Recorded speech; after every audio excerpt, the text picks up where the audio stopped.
Hello, welcome back to തൻ്റെ kitchen recipes. ഇന്ന് ഞാൻ നിങ്ങൾക്ക് ഷെയർ ചെയ്യാൻ പോകുന്നത് ഒരു ബീഫ് കട്ട്ലറ്റാണ്. ഇത് വളരെ ടേസ്റ്റിയുമാണ്, വളരെ യമ്മിയുമാണ്. ഭയങ്കര സോഫ്റ്റായിട്ടുള്ളൊരു കട്ട്ലറ്റാണിത്. നമുക്കിതിലേക്ക് ബ്രെഡ് ക്രംസോ അല്ലെങ്കിൽ റസ്ക് പൗഡറോ ഒന്നും വേണ്ട. നമുക്ക് പെട്ടെന്ന് ഇത് ഉണ്ടാക്കിയെടുക്കാം. കുട്ടികൾക്കും മുതിർന്നവർക്കും ഒരുപോലെ ഇഷ്ടപ്പെടും ഈ കട്ട്ലറ്റ്. ഭയങ്കര സോഫ്റ്റ് ആയതുകൊണ്ട് കുട്ടികൾക്കും കഴിക്കാൻ എളുപ്പമാണ്. അപ്പോൾ ഇതിലേക്ക് വേണ്ട എന്തൊക്കെ സാധനങ്ങൾ വേണമെന്ന് നമുക്ക് നോക്കാം. അപ്പോൾ നമുക്ക് ഈ ബീഫ് കട്ട്ലറ്റിലേക്ക് വേണ്ട സാധനങ്ങൾ ഇതേപോലത്തെ 3 ഉരുളക്കിഴങ്ങ് ബോയിൽ ചെയ്തതാണ്, ഇതേപോലെ 3 പച്ചമുളക്, പിന്നെ ഒരു 10 അല്ലി വെളുത്തുള്ളി, ഒരു വലിയ കഷ്ണം ഇഞ്ചി, പിന്നെ 2 മീഡിയം സൈസ് സവാള. ഇത് സവാള നന്നായിട്ട് ചോപ്പ് ചെയ്യണം. പൊട്ടാറ്റോ ഒന്ന് ഉടച്ചെടുക്കണം. പിന്നെ 2 ടീസ്പൂൺ കുരുമുളക് പൊടി വേണം. പിന്നെ ഒരു 1/2 ടീസ്പൂൺ വലിയ ജീരകം, ഇത്രയുള്ളൊരു കഷ്ണം കൊട്ട, 4 കറിവേപ്പ്. ഇതെല്ലാം കൂടി നന്നായിട്ട് പൗഡറാക്കി എടുക്കണം. പിന്നെ വേണ്ടത് ഇത് 300 ഗ്രാം ബീഫാണ്. ഇത് നന്നായിട്ട് ബോയിൽ ചെയ്ത് എടുത്തിരിക്കുന്നതാണ്. ഇത് മിക്സിയിട്ടൊന്ന് പൊടിച്ചെടുക്കണം. അപ്പം നമുക്കിതെല്ലാം ചെയ്തിട്ട് വരാം. അപ്പം ഞാനിവിടെ ഒരു പാൻ വെച്ച് എണ്ണ ചൂടാക്കിയിട്ട് എണ്ണ ഒഴിച്ചിട്ടുണ്ട്. അതിലേക്ക് നമുക്ക് അരിഞ്ഞ് വെച്ച പച്ചക്കറികൾ ആഡ് ചെയ്യാം. ഇഞ്ചി ആഡ് ചെയ്യണം.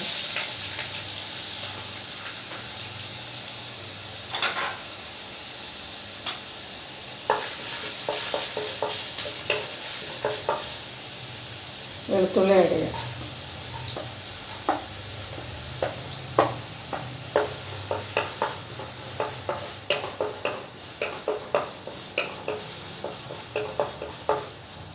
ഇഞ്ചി വെളുത്തുള്ളിയൊക്കെ വളരെ ചെറുതായിട്ട് ചോപ്പ് ചെയ്യണം കേട്ടോ. അതുപോലെ തന്നെ പച്ചമുളക് ആഡ് ചെയ്യാം.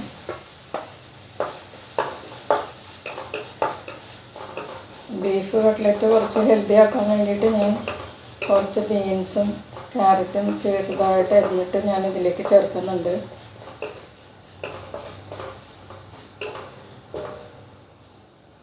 സവാള ചേർക്കാം.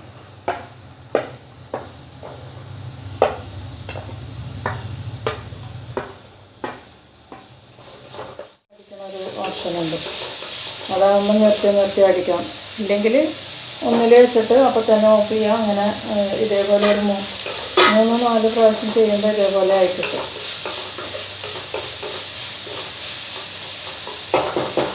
നമുക്കിതിലേക്ക് ഇത്തിരി ഉപ്പിട്ട് കൊടുക്കാം.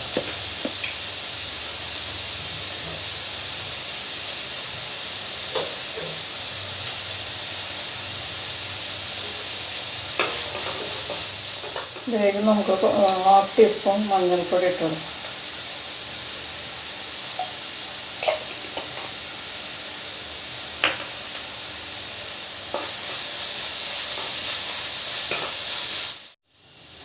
ഇതിലേക്ക് വെജിറ്റബിൾസ് ആഡ് ചെയ്യാം. ബീൻസും ക്യാരറ്റും ആണ് കേട്ടോ. ഒരു 2 ടീസ്പൂൺ ഇതേ ഞാൻ ഇട്ടിട്ടുള്ളൂ. നിങ്ങൾക്ക് കൂടുതലിടണമെങ്കിൽ കൂടുതലിടാം, നല്ലതാണ് കൂടുതലിടുന്നത്. ബീഫിൻ്റെ കൂടെ വെജിറ്റബിളും കൂടി ചേർത്ത് കഴിക്കുന്നതാണ് നല്ലത്. നമുക്കിതിലേക്ക് ഇനി ആ മസാലപ്പൊടികളില്ലേ അത് ആഡ് ചെയ്യാം, പൊടിച്ചെടുത്തത്.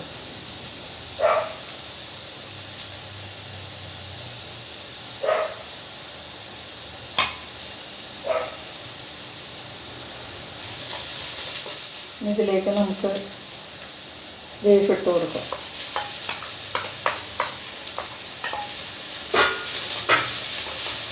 നന്നായിട്ട് മിക്സ് ചെയ്യാം.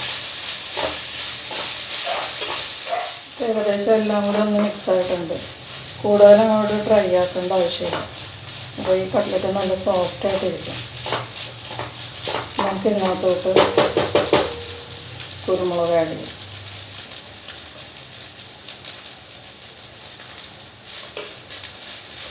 എരിവ് കുറവ് മതി എന്നുള്ളവർക്ക് 2 ടീസ്പൂണിൽ നിന്നല്ല 1 ടീസ്പൂണോ 1.5 ടീസ്പൂൺ ആക്കാം കേട്ടോ.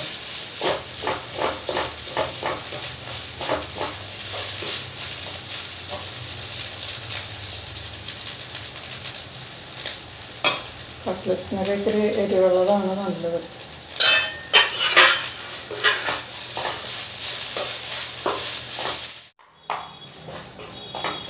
നമുക്കിതൊന്ന് നന്നായിട്ട് മിക്സ് ചെയ്തെടുക്കാം. അപ്പോൾ ഇത് ഏകദേശം ഞാൻ മിക്സ് ആക്കിയിട്ടുണ്ട്. ഇനി ആറിയതിന് ശേഷം തീരെ അല്ല, ആറല്ല, ഒരുവിധം ചൂട് പോയതിന് ശേഷം നന്നായിട്ട് കൈ കൊണ്ട് തന്നെ കുഴച്ചെടുക്കാം. ഇന്ന് നമുക്ക് ഇത്തിരി പച്ച വേപ്പില ഇതിനകത്തോട്ട് ഇത്തിരി ചേർക്കാം.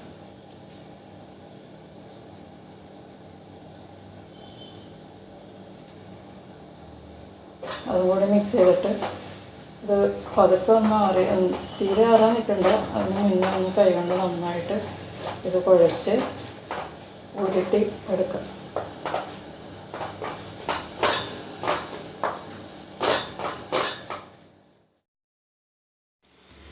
ഞാനൊരു മുട്ടയിലേക്ക് 2 ടീസ്പൂൺ വെള്ളത്തിൽ 2 ടീസ്പൂൺ കോൺഫ്ലവർ കലക്കി ഒഴിച്ച് അത് നന്നായിട്ട് ബീറ്റ് ചെയ്തെടുക്കാൻ പോവുകയാണ്.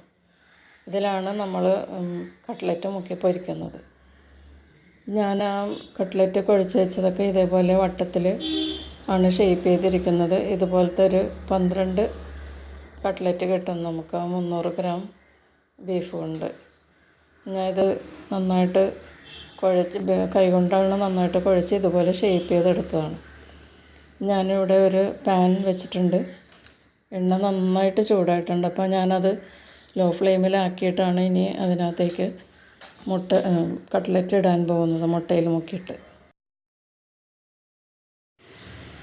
അപ്പോൾ നമുക്ക് കട്ട്ലറ്റ് മുട്ടയിൽ മുക്കിയിട്ട് ഇടാം. ലോ ഫ്ലെയിമിലാണ് ഞാൻ ഇടാൻ തുടങ്ങിയത്. ഇനി 2 ഇട്ട് കഴിയുമ്പോൾ നമുക്ക് കുറച്ച് മീഡിയം ഫ്ലെയിമിലോട്ട് മാറ്റാം.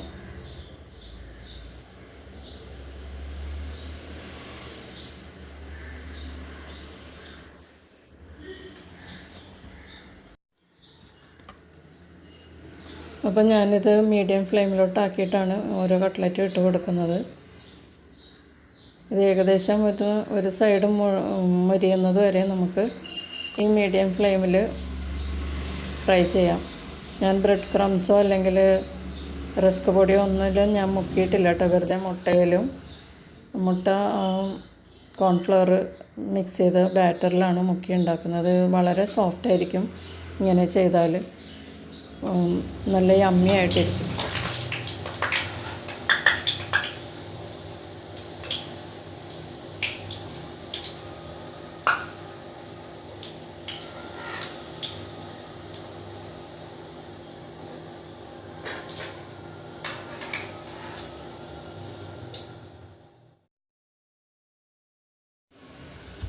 അപ്പം നമ്മുടെ കട്ട്ലറ്റ് എല്ലാം റെഡി ആയിട്ടുണ്ട്. നല്ല യമ്മി ആയിട്ടുള്ള കട്ട്ലറ്റാണ്. ഭയങ്കര നല്ല ടേസ്റ്റാണ് കേട്ടോ. ഇതെല്ലാവരും നിങ്ങൾ ട്രൈ ചെയ്ത് നോക്കണം. സോസിൻ്റെ കൂടെ മുക്കി കഴിക്കുന്നത് കൂടുതൽ ടേസ്റ്റ് ആയിരിക്കും.